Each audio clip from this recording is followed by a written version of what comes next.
पौष शुक्ल पक्षातील एकादशीला पुत्रदा एकादशी असे म्हणतात.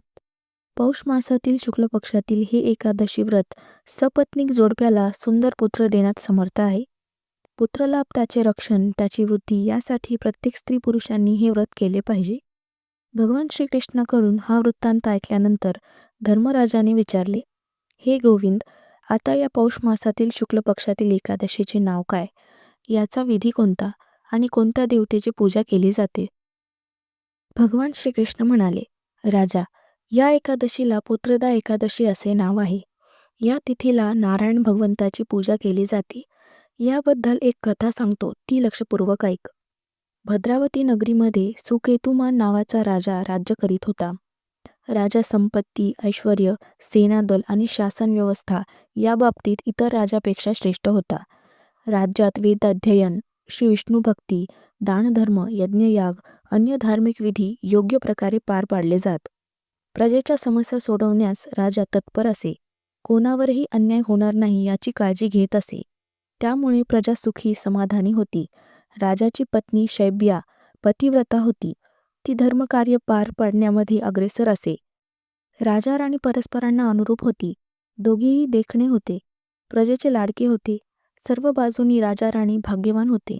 परंतु एका गोष्टीत न्यून होते, ते म्हणजे राजाला पुत्र संतान नव्हते. राजा राणी त्यामुळे सतत चिंता करीत. ज्यांनी पुत्रप्राप्तीसाठी अनेक नवस, व्रतवैकल्ये, वैद्य, तत्वज्ञानी, पुरोहित केले. एकदा सुकेतू राजा राणी उदास होऊन घोड्यावर बसून वनात निघून गेले. राजवाड्यातून वनात गेले तरी त्यांच्या मनाची व्यथा कमी झाली नाही.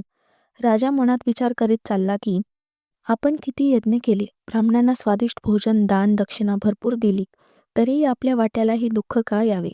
तहानेने व्याकुळ राजा पाण्याच्या शोधात इकडे तिकडे फिरू लागला. थोड्या दूर अंतरावर राजाला एक सरोवर दिसले. सरोवरात असंख्य कमळे फुलली होती. सारस, हंसपक्षी पाण्यात विहार करीत होते.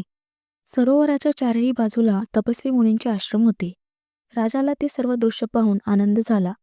तो घोड्यावरून उतरला आणि मुनींच्या जवळ जाऊन त्याने त्यांना साष्टांग नमस्कार घातला. मुनी प्रसन्न झाले, म्हणाले, राजा, आपण इकडे कोठे आलात? राजाने मुनींना त्यांचा परिचय विचारला आणि आपली व्यथा सांगितली. मुनी म्हणाले, राजा, पुत्राची इच्छा करणाऱ्याला पुत्र देणारी पुत्रदा एकादशी व्रत तिथी आहे. आम्ही विश्वदेव आहोत. या सरोवराच्या पाण्याने स्नान करण्यासाठी येथे आलो आहोत. आज पुत्रदा एकादशी आहे. आज एकादशी व्रत करणाऱ्याला त्याचे फळ मिळते. हे ऐकून राजाला आनंद झाला. त्यांनी मुनींना विनंती केली की पुत्रदा एकादशीचे व्रत कसे करावे हे विधीपूर्वक सांगावे, म्हणजे माझ्या जीवनातील दुःख दूर होईल, जन्म कृतार्थ होईल आणि या सेवकावर कृपा होईल. प्रधानावर राज्यकारभार सोपवून केवळ ह्याच एका इच्छेसाठी आम्ही उभयता वनात आलो आहोत.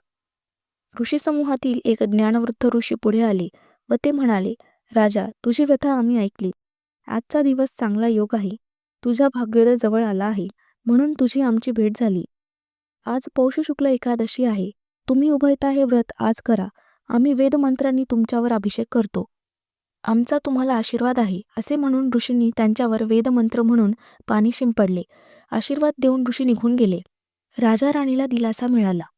त्यांनी श्रद्धेने विधियुक्त एकादशी व्रत केले. द्वादशीला त्या व्रताची पारणा केली. मुनींना नमस्कार करून ते आपल्या राजधानीला परत आले. त्याच महिन्यात राणीला गर्भधारणा झाली. 9 महिन्यानंतर त्यांना सुदृढ, सुलक्षणी, गुणवान, रूपवान पुत्र झाला. राजाचे सर्व दुःख नाहीसे झाले. राजपुत्र मोठा झाल्यावर त्याला योग्य असे सर्व शिक्षण दिले.